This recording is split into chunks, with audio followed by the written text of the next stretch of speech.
దేవుని పరిశుద్ధమైనటువంటి నామమునకు మహిమ చేరవచ్చిన మీకందరికీ ప్రభు యొక్క నామమును బట్టి నా హృదయపూర్వకమైనటువంటి వందనాలు తెలియజేస్తున్నాను. అందరికీ వందనాలు. మంచిది, మనం దేవుని యొక్క వాక్యాన్ని సమయం అప్పగిద్దాం. చూడండి, పరిశుద్ధ గ్రంథము నుండి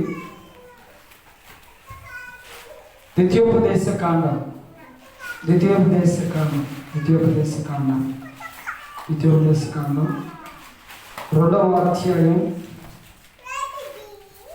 అధ్యాయం మొదటి నుంచి మనం చదువుదాం. ద్వితీయోపదేశ కాండం 2వ అధ్యాయము మొదటి నుంచి మనం చదువుదాం.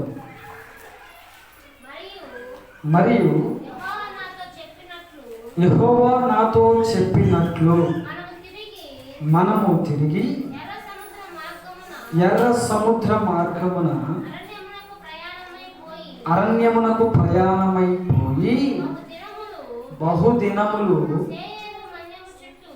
శేయీరు మన్యము చుట్టూ తిరిగితిమి. అంతటా యెహోవా నాకు ఇలాగూ సెలవిచ్చెను, మీరు ఈ మన్యము చుట్టూ తిరిగిన కాలము చాలును, ఉత్తర దిక్కుకు తిరుగుడి. హల్లెలూయా, హల్లెలూయా. గమనించండి దేవుని ప్రియ సంగమా, దేవుని యొక్క వాక్యము మనతో స్పష్టంగా సెలవిస్తూ ఉంటుంది. ఏమనంటే, ఇశ్రాయేలీయుల యొక్క ప్రజలు శేయీరు మన్యము చుట్టూ చాలా కాలమునే తిరిగారు. ఇశ్రాయేలీయుల యొక్క ప్రజలు ప్రభు చెప్పిన మార్గము కాకుండా వేరొక మార్గమున తిరుగుతూనే ఉన్నారు. ఎందుకని మనం గమనించినప్పుడు ఆ శేయీరు మన్యములో వారికి బాగానే అన్నీ సమకూర్చబడి ఉంటున్నాయి. ఆ శేయీరు మన్యములో వారికి అన్ని విధమైనటువంటి వసతులు అందించబడుతున్నాయి. శేయీరు మన్యము అనేటువంటి ప్రదేశంలో వారందరికీ, ఇశ్రాయేలీయుల ప్రజలు అనబడిన వారందరికీ కూడా సమృద్ధిగా ఆహారము దొరుకుతుంది, సమృద్ధిగా నీళ్లు దొరుకుతున్నాయి, సమృద్ధిగా జీవనము కొనసాగించడానికి అవకాశం అనుకూలంగా ఉంది, సమృద్ధిగా స్వేచ్ఛగా ఉండడానికి అనుకూలమైన స్థితిలో ఉంటున్నాయి. అయితే దేవుని సంగమా, ఆ శేయీరు మన్యములో మొట్టమొదటిగా దిగినటువంటి పిమ్మట ఇశ్రాయేలు ప్రజలు అడుగుతున్నారట, ప్రభువా, మోషేతో మాట్లాడుతారు. మోషే, మేము ఐగుప్తులో మేము బానిసలుగా ఉన్నప్పుడు మాకు సమయానికి ఆహారం దొరుకుతుంది, మాకు సమయానికి దాహముకి ఇస్తున్నారు, సమయానికి అన్ని అనుకూలంగా వస్తుంటున్నాయి. కానీ ఇక్కడేమో టయానికి అన్నం లేదు, భోజనం లేదు, దాహం తీర్చుకోవడానికి నీళ్లు లేవు. ఇలా అయితే మేము చనిపోవడానికి ఎక్కువ అవకాశాలు ఉన్నాయి.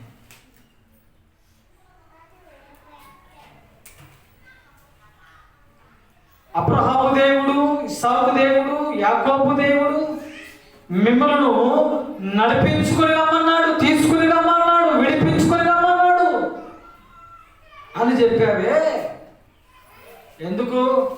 మాకు ఐగుప్తులో సమాధులు లేకపోవనందున, మాకు ఐగుప్తులో సమాధులు లేవనా? మేము అక్కడ సుఖంగా చనిపోలేమనా?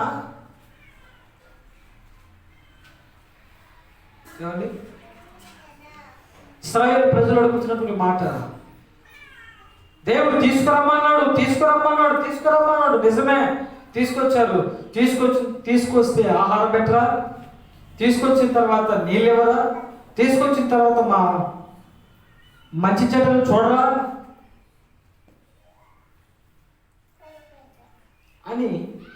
అడుగుతున్నారట.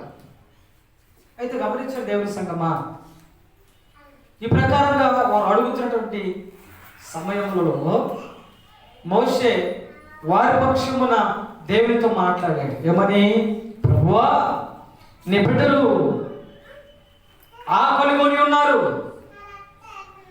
నీ బిడ్డలు ఆకలి కొని ఉన్నారు తండ్రి. ప్రభువా, కనుక నీ బిడ్డలకు ఆహారమును సమృద్ధిగా మీరు కలుగ చేయండి. హల్లెలూయా, హల్లెలూయా. నీ స్వజనమునకు ఆహారమును కలుగు చేయండి అని మోషే యెహోవాకు వారి పేరట మొరపెట్టినప్పుడు దేవుడు ఆ మొరను ఆలకించి పూరేళ్ల వర్షమును ఏంటండి పూరేళ్లను వారికి సమృద్ధిగా ఇచ్చారు. చెప్పండి ప్రభు నామమున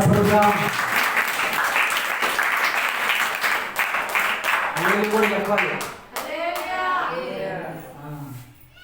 చెప్పడం ఒకటే కాదు, చెప్పలు కొడుతూ ప్రభువును స్తుతించాలి. సరే, ఎట్టకేలకు వారు ఆకలుని మోషేకు మొరపెట్టినప్పుడు మోషే ద్వారా దేవుడు వారికి ఆహారమును ఇచ్చాడు.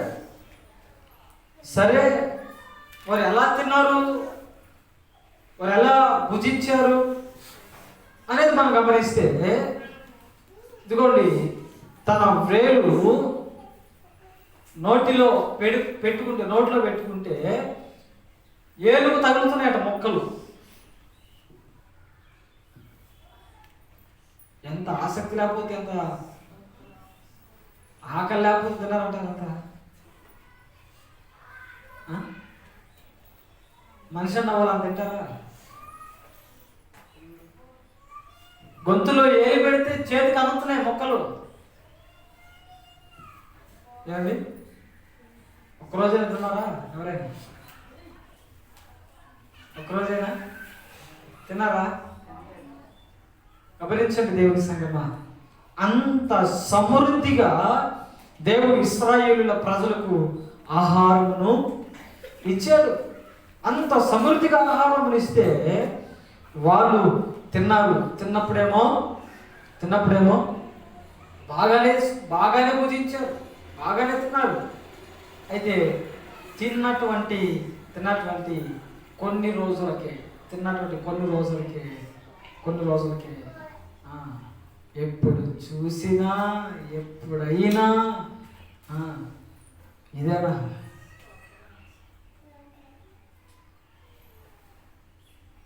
దేవుడు ఆకాశం నుంచి మన్నాను కురిపించాడు. తిన్నారు.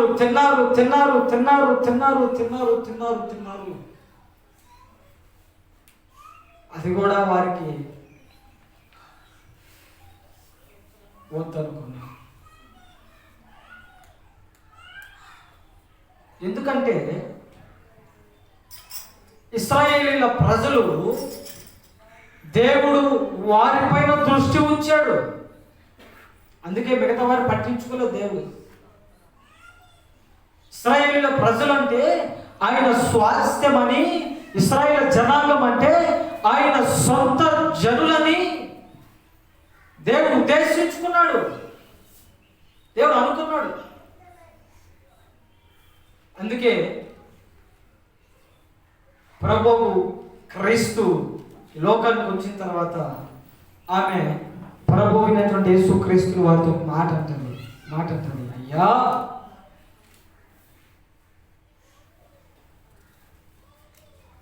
మీరు భుజించే బల్లలో ఉన్న రొట్టె ముక్కను నాకు కూడా పెట్టండి అని అడిగినప్పుడు దేవుడు అంటాడు, అమ్మా, ఇది నా పిల్లలకన్నీ తీసి పెట్టున్నాను, ఇది నా పిల్లలకని తీసి పెట్టున్నాను, నీకెలా ఇస్తాను? అక్కడ రాయబడిన మాట అంతర్గతంగా అదే.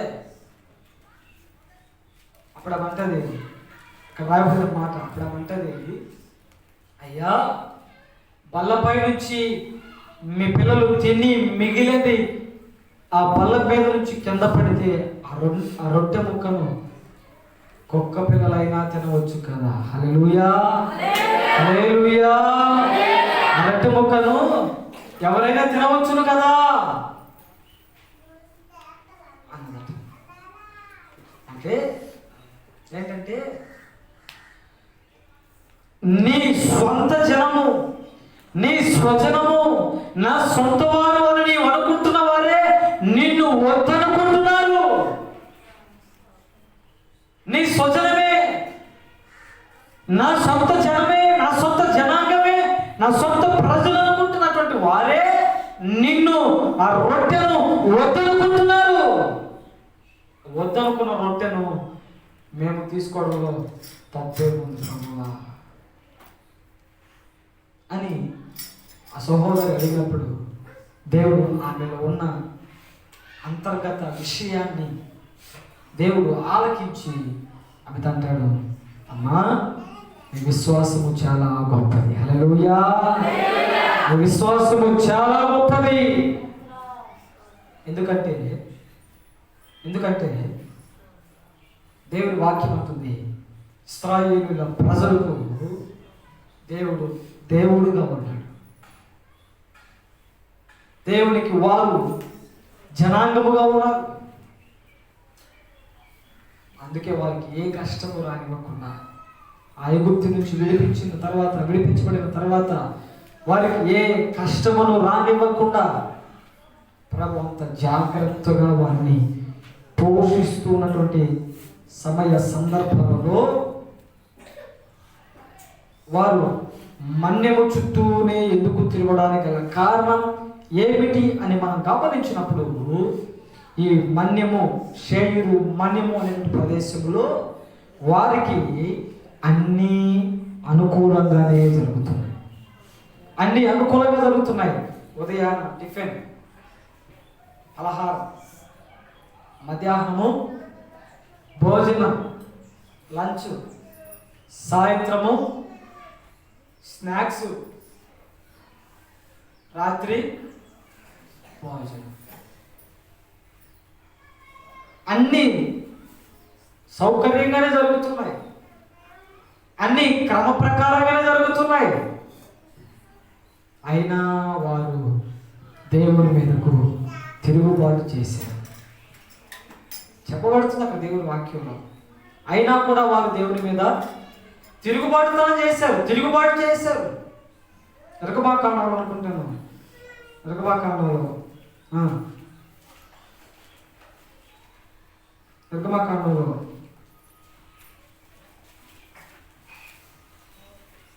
మోషే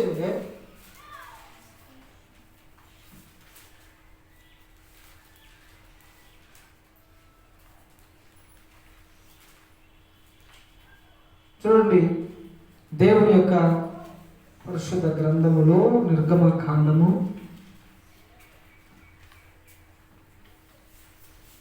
17వ అధ్యాయం మొదటి వాక్యం నుంచి,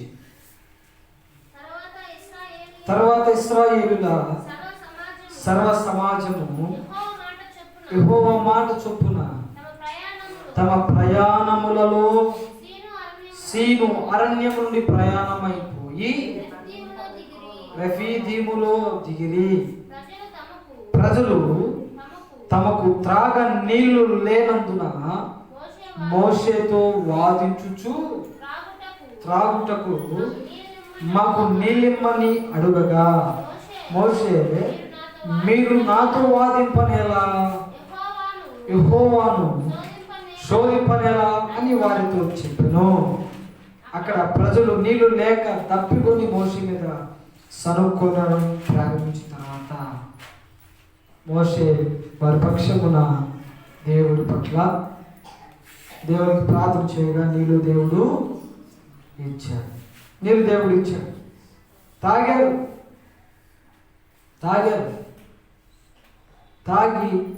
నీళ్లు తాగి సరిగ్గా కొన్ని రోజులకే మరలా ఏదైనా కావాలనుకోండి మరలా ఏదైనా అవసరమైంది అనుకోండి, మరలా సమర్పణేవారు దేవుడు పట్ల.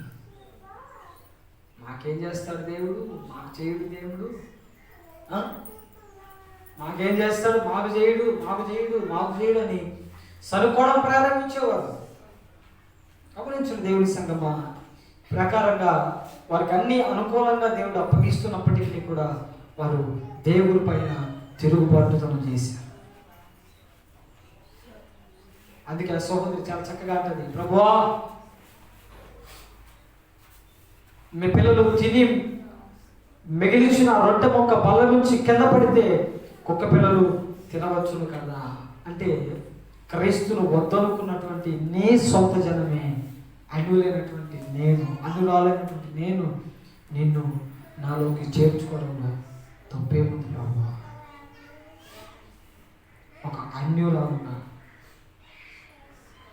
అన్ని అనుకూలంగా ఉండేటువంటి క్రైస్తవులే, అన్ని అనుకూలంగా ఉండేటువంటి దేవుని బిడ్డలే, అన్ని సౌకర్యంగా దేవుడు ఇస్తున్నటువంటి ఆయన సొంత జనాంగమే ఆయన విడిచిపెట్టేస్తున్నటువంటి సందర్భంలో లేకుండా ఒక అన్యురాలు మాట్లాడుతుంది, నాలో నిన్ను చేర్చుకోవడం ఏమైనా తప్పు ఉందా అంటే తప్పేమీ లేదమ్మా, చేర్చుకోవచ్చు. అంటే గమనించండి దేవుని సంగమా, ఈ ప్రకారంగా వారికి దేవుడు అన్ని సౌకర్యంగా అన్ని అనుకూలంగా దేవుడు వారికి ఇస్తున్నప్పటికీ వారు షేయిరు మన్యమును విడిచిపెట్టలేకపోతున్నారు. ఎందుకు విడిచిపెడతారు? ప్రభు చూశాడు వీళ్ళు ఎందుకని షేయిరు మన్యాన్ని విడిచిపెట్టడం లేదు, వీరు ఎందుకని షేయిరు మన్యమును ఈ మన్యము చుట్టూనే తిరుగుతున్నారు, ఎందుకని వీరు ఈ ప్రాంతాన్ని విడిచిపెట్టలేకపోతున్నారని దేవుడు గమనించాడు. బాగా గమనిస్తే ఉత్తర వైపు వెళ్తున్నారు, దక్షిణ వైపు వెళ్తున్నారు, పడమర వైపు వెళ్తున్నారు, తూర్పు వైపు వెళ్తున్నారు, చివరికి మన్యం దగ్గరికే వస్తున్నారు. ఎక్కడికి వెళ్ళినా మన్యం దగ్గరికే చివరికి వస్తున్నారు. దేవుడు గమనించాడు ఎందుకని మన్యమును విడిచిపెట్టలేకపోతున్నారు అని దేవుడు గమనించినప్పుడు వారి స్థితి ఏంటంటే మన్యములో కావలసినవి బాగా దొరుకుతున్నాయి. మన్యములో కావలసినవి బాగా దొరుకుతున్నాయి. అందుకే ప్రభు అంటాడు ద్వితీయోపదేశకాండంలో 2వ అధ్యాయం 2వ వాక్యంలో ప్రభు అంటాడు, మీరు మన్యము చుట్టూ తిరిగిన కాలము చాలు. మీరు మన్యము చుట్టూ తిరిగిన కాలం చాలు. ఎందుకంటే మీకు బాగా అలవాటు అయిపోయింది తినడం తిరగడం బాగా అలవాటు అయిపోయింది మీకు. ఎందుకంటే గమనించండి, వారు ఎక్కడైనా ఆగి బట్టలు ఉతుక్కున్నారా? వారు ఎక్కడైనా చెమట కాల్చినట్లుగా ఉందా? వారి బట్టలు ఎప్పుడైనా మాసినట్లుగా ఉందా? ఎందుకు లేవు? పగలు మేఘస్తంభమై రాత్రి అగ్ని స్తంభమై, పగలు మేఘస్తంభమై రాత్రి అగ్ని స్తంభమై, మా పితరులను ఆదరించి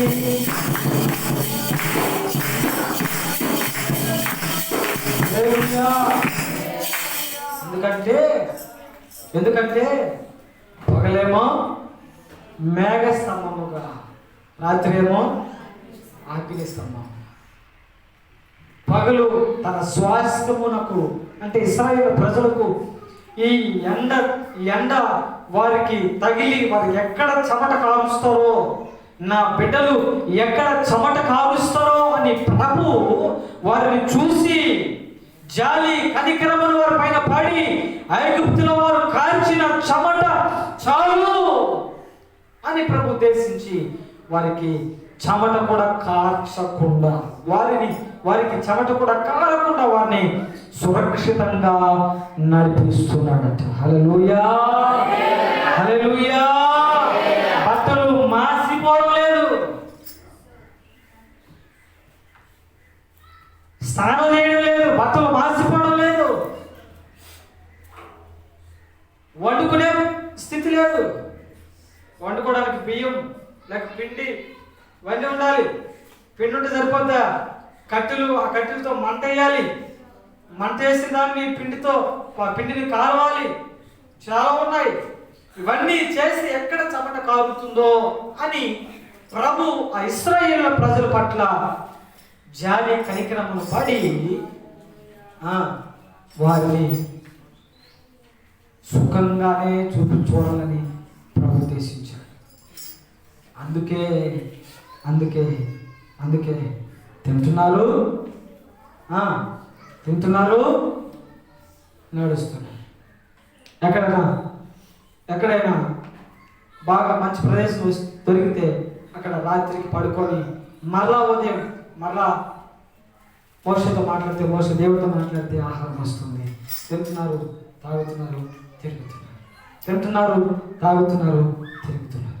తింటున్నారు, తాగుతున్నారు, తిరుగుతున్నారు. ఎక్కడ మన్యము చుట్టూ తిరుగుతా ఉన్నారు. మన్యము చుట్టూనే తిరుగుతున్నారు. తిరిగి ఇంకెప్పుడైనా కామా దేశానికి ఈ మన్యం చుట్టూనే తిరుగుతున్నట్టే సరిపోతుందా? ఇంకెప్పుడు వెళ్ళాలి? ప్రకటన గ్రంథం 21 అనుకుంటాను.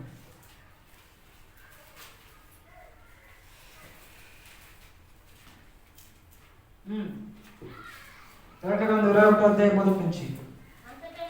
అంతటా నేను కొత్త ఆకాశమును కొత్త భూమిని చూచితిని. మొదటి ఆకాశమును మొదటి భూమియు గతించిపోయెను. చాలు. దేవుడు ఇశ్రాయేలీయుల స్వాస్థ్యం అనబడేటువంటి వారికి వాగ్దాన దేశం ఇవ్వాలనుకుంటున్నాడు, వాగ్దాన భూమిని ఇవ్వాలనుకుంటున్నాడు. ఈ వాగ్దాన భూమిలో ఇంకెప్పుడు వెళ్తారు వీళ్ళు? ఈ మన్యములోనే తిరుగుతూనే ఉంటే ఇంకెప్పుడు వాగ్దాన భూమిలోకి వెళ్తారు? చూస్తున్నాడు దేవుడు. అరే వీళ్ళు ఎందుకని మన్యాన్ని విడిచిపెట్టడం లేదు? ఈ మన్యాన్ని ఎందుకని వీళ్ళు విడిచిపెట్టి వెళ్ళలేకపోతున్నారని దేవుడు బాగా గమనిస్తే, ఉదయం టిఫిన్ వస్తుంది, మధ్యాహ్నం భోజనం వస్తుంది, సాయంత్రం ఏదైనా అలా నడుచుకుని వెళ్ళి తినడానికి పళ్ళు పలహారాలు ఇస్తున్నాడు, రాత్రి అయితే భోజనాన్ని ఇస్తున్నాడు. అన్ని సౌకర్యంగా జరుగుతూ ఉంటాయి. ఎక్కడ వెళ్తారు ఇప్పుడు అని ప్రభు బాగా గమనించి కొంత మాట్లాడుతున్నాడు. మన్యము చుట్టూ తిరిగిన కాలము చాలు, ఉత్తర దిక్కుకు తిరుగుడి. హల్లెలూయా, హల్లెలూయా. మన్యము చుట్టూ తిరిగిన కాలము చాలు, ఉత్తర దిక్కుకు తిరుగుడి. ఉత్తర దిక్కుకు తిరుగుడి. ఉత్తర దిక్కునేముంది? దేవుని పర్వతం ఉంది. సీయోను స్వాస్థ్యముకు సిద్ధపరిచిన దేవుని రాజ్యపు సంబంధమైన ప్రదేశం ఉంది ఉత్తర దిక్కున. ప్రభు దేవుడు అంటున్నాడు వారితో, మన్యము చుట్టూ తిరిగిన కాలము చాలు, ఇక నుంచి మీరు ఉత్తర దిక్కుకు తిరుగుడి. ఉత్తర దిక్కులు ఏముందనంటే దేవుని వాక్యం, లేక దేవుని ఉపదేశం, లేక క్రీస్తు సంఘముతో చెప్తున్నమాట. పరిశుద్ధాత్ముడు సంఘముతో హెచ్చరిస్తున్న మాట, సంఘమా నువ్వు మన్యములోనే తిరిగినది కాలము చాలు, ఇక మొదలుకొని దేవుని రాజ్య సంబంధకునిగా నువ్వు మార్చబడాలంటే దేవుని రాజ్యం వైపు తిరగాలి. దేవుని రాజ్యం వైపు నువ్వు తిరగాలి. మన్యమనగా ఈ లోకం, ఇశ్రాయేలు ప్రజలు సంఘముగాను, దేవుని సియోను పర్వతము దేవుని రాజ్యముగాను పరిగణింపబడుతున్నాయి. కాబట్టి దేవుని సంగమా, ప్రభువైన యేసుక్రీస్తు వారు పరిశుద్ధాత్మని ద్వారా మనతో మాట్లాడుతున్నాడు. మన్యము చుట్టూ తిరిగిన కాలము చాలిక. ఈ లోకములోనే మనం శాశ్వతం అనుకుంటూ తిరుగుతూనే ఉంటున్నాం. ఈ లోకములోనే మనకు అన్ని సౌకర్యంగా వస్తున్నాయి. ఈ లోకములోనే బాగున్నాయి. ఈ లోకంలో పాడి పట్టులు ఉన్నాయి. ఈ లోకంలో ఆస్తి అంతస్తులు ఉన్నాయి. ఈ లోకంలో మంచి గౌరవం ఉంది. ఈ లోకంలో మంచి పేరు ఉంది. ఈ లోకంలో మంచి పరపతులు ఉన్నాయి అనుకుంటూ నువ్వు జీవితాన్ని కొనసాగిస్తున్నావేమో ప్రియా సంగమా. దేవుని స్పష్టముగా వాక్యములతో మాట్లాడుతుంది. ఏమిటంటే, ఇదిగో ఈ లోకము మన్యమనబడేటువంటి ప్రదేశం. ఈ లోకంలో అన్ని అనుకూలంగా ఉంటున్నాయి, కానీ నేరుగా దేవుని రాజ్యం వైపు తిరగకపోతే ఈ మన్యములోనే నువ్వు శాశ్వతము ఉండవలసి ఉంటుంది. ఈ మన్యమనబడే లోకపు అలవాటు చేత, లోకపు వ్యసనాల చేత, లోకపు బంధకాల చేత నువ్వు చిక్కించబడిపోయే రోజులు వస్తూ ఉన్నాయి. అందుకే దేవుని వాక్యం అంటుంది, ఉత్తర దిక్కుకు తిరగాలి. ఉత్తర దిక్కు అనగా దేవుని రాజ్యం వైపు నువ్వు తిరగాలి. దేవుని రాజ్యం వైపు నువ్వు తిరగకపోతే, గమనించండి దేవుని సంగమా, గమనించండి, దేవుని రాజ్య వారసుడిగా మనము పరిగణింపబడాలి. దేవుని రాజ్య సువార్తను దేవుడు ఎందుకని మనకు ప్రకటిస్తున్నాడు అంటే, ఆయన రాజ్యముల గురించి మాత్రమే, రాజ్యంలో మనందరం చేర్చబడాలనేటువంటి ఉద్దేశంతోనే మాత్రమే ఆయన లోకానికి వచ్చాడు. కాబట్టి దేవుడి సంగమా, ఈ మన్యమనబడే లోకములో అన్ని మనకు అనుకూలంగా ఉంటున్నాయి. ఈ మన్యమనబడే లోకములో మనకు అన్ని సౌకర్యంగా ఉన్నాయి, కానీ మన్యమును విడిచిపెట్టే రోజు ఒక రోజు వస్తుంది.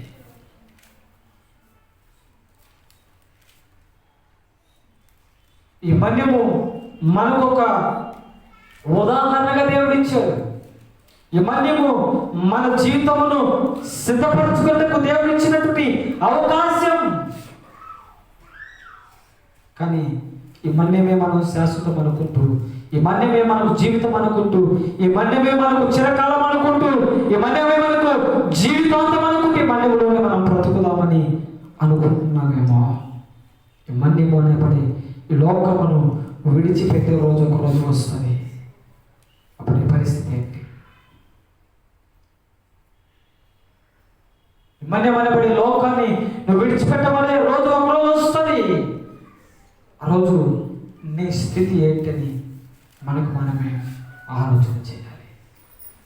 కాబట్టి దేవుని సంగమా, ఇశ్రాయేలు యొక్క ప్రజలు అన్ని వారికి సౌకర్యంగా ఉన్నప్పటికీ కూడా వారు దేవుని పట్ల తిరుగుబాటుతనం చేశారు. ఈరోజు మనము కూడా దేవుడు మన ఆపత్కాలంలో దేవుడు మనల్ని ఆదరిస్తూ సహాయమును కలుగు చేస్తున్నాడు. ఆ సహాయము పొందుకుంటా మరలా కొన్ని రోజులకి దేవుడికి మనకును ఏ సమయంలో లేకుండా జీవితం కొనసాగిస్తుంటాం. సహాయం చేసే రోజు దేవుని సహాయాన్ని పొందుకుంటాం. కొన్ని రోజులు జరిగేటప్పటికీ మరలా దేవునికి మనకు సంబంధం. ఎందుకంటే మన్యమునకు అలవాటు పడిపోవడం. ఈ మన్యములో చాలా ఆకర్షితమైనటువంటి విషయాలు ఉన్నాయి. ఈ మన్యములో నిన్ను ఆకట్టుకునే దృశ్యాలు అనేకములు ఉన్నాయి. ఈ మన్యములో నిన్ను లాగేటువంటి విషయాలు చాలానే ఉన్నాయి. ఈ లోకం అన్నబడే మన్యమే ఆకర్షితమైనటువంటి మన్యం. ఆకర్షిస్తుంది. గమనించండి, కావాలంటే నిలబడి రాయిని పైకేయండి, మరలా ఎక్కడికి వస్తుంది? ఎందుకు వస్తుంది కిందకి?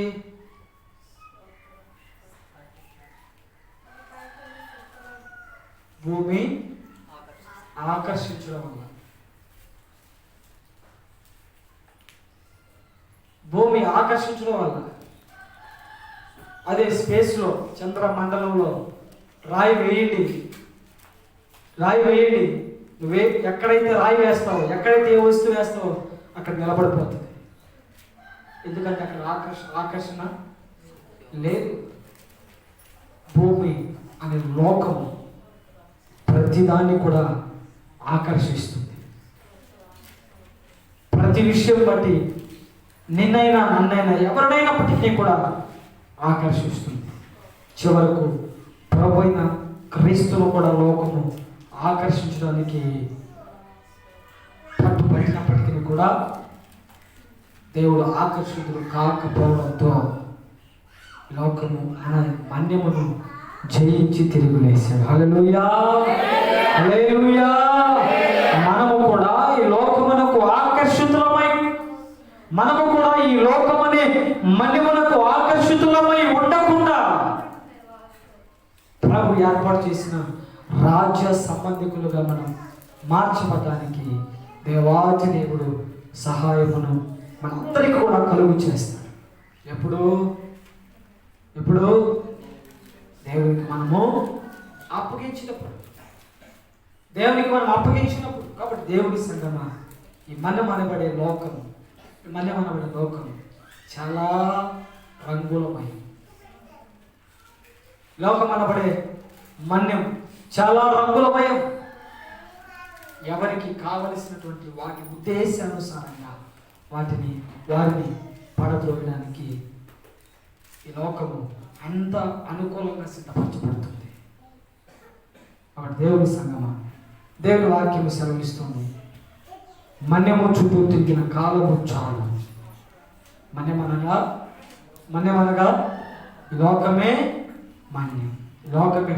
లోకములో నీవు విడిచిపెట్టేటువంటి రోజు ఒక రోజు వస్తుంది. అప్పుడు నువ్వు ఏమి కావాలన్నా, ఏమి కోరుకున్నా, ఏమి ఉద్దేశించినా, ఏమి కావాలనుకున్నప్పటికీ కూడా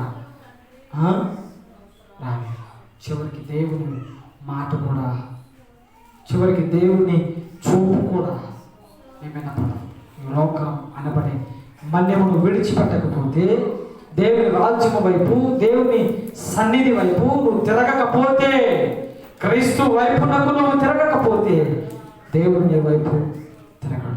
ప్రార్థన చేసుకున్నాను. అందరము తల వచ్చి కళ్ళు మూసుకున్నానంటే ప్రార్థన చేసుకున్నాను. మమ్మల్ని వెంటనే ప్రేమిస్తున్నా మా ప్రియ పరలోకపు తండ్రి, ఘనమైన శ్రేష్టమైన ఉన్నతమైన నామమునకు స్తోత్రములు చెల్లిస్తున్నాం ప్రభువా.